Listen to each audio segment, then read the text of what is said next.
Hoy vamos a contar una historia. Es la historia de un camino distinto para invertir, uno que no va de velocidad, sino de algo mucho más valioso, de paciencia y sobre todo de paz mental. Y esta frase lo resume todo. Es la clave de nuestro protagonista, de Andrés. Él era un buscador de tesoros. ¿Quién no quiere serlo? Pero había un problema, uno muy grande.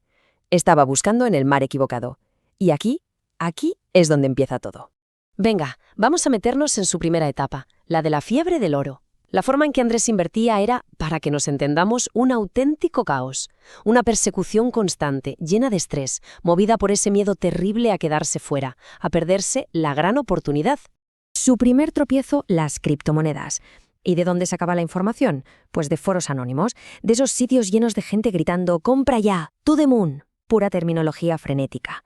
Análisis, bueno, de análisis más bien poco o nada.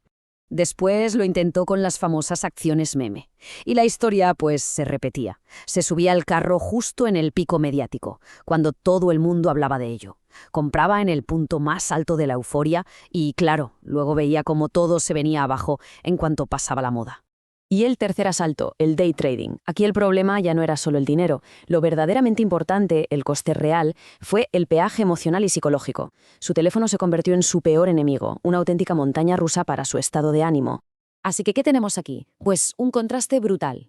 Por un lado, lo que hacía Andrés, que más que invertir era una apuesta disfrazada, movida por la emoción del momento, por el ruido, y por otro, lo que es un plan financiero de verdad, algo pensado con un objetivo. La diferencia al final no está solo en la cuenta bancaria, está, y esto es lo importante, en la calidad de vida.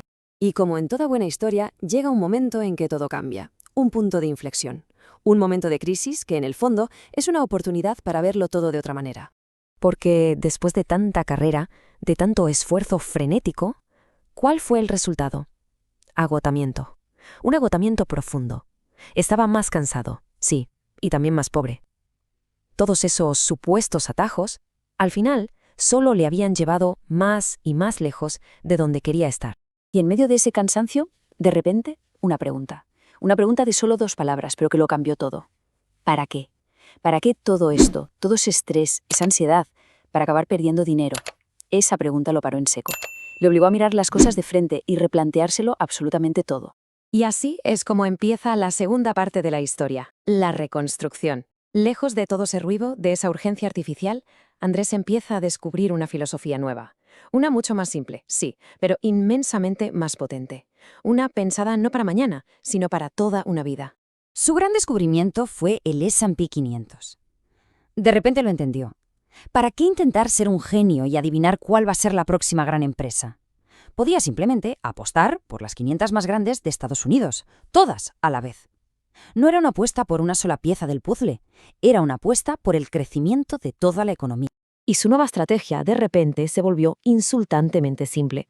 Fijaos, abrir una cuenta en un broker de bajo coste, transferir lo que le quedaba, comprar un ETF que replica el SP 500 y definir un único objetivo, uno solo, la jubilación. Nada más. El contraste con el caos de antes no podía ser mayor. Ahora tenía un plan claro. Y con un nuevo plan vienen nuevos hábitos. O mejor dicho, un nuevo ritual.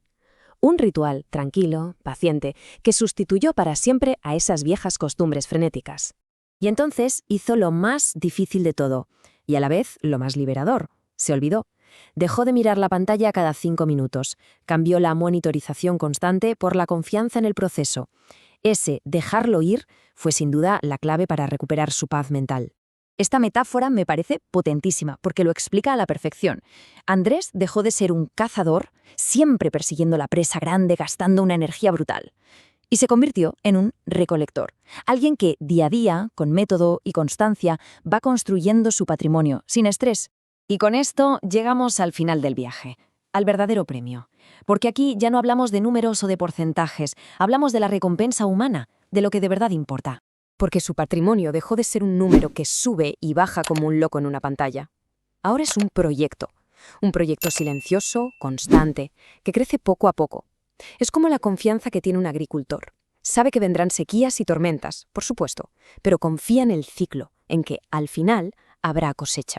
Y si tuviéramos que sacar las grandes lecciones de la historia de Andrés, serían estas 5. Primera, lo lento y constante siempre gana a lo frenético. Segunda, El peor enemigo no está en el mercado, está dentro, en las propias emociones. Tercera, la simplicidad es el mayor grado de sofisticación. Cuarta, la riqueza no se encuentra, se construye, con rituales, no con pelotazos. Y la última, y quizá la más importante, que el objetivo final no es un número en una cuenta, es la libertad.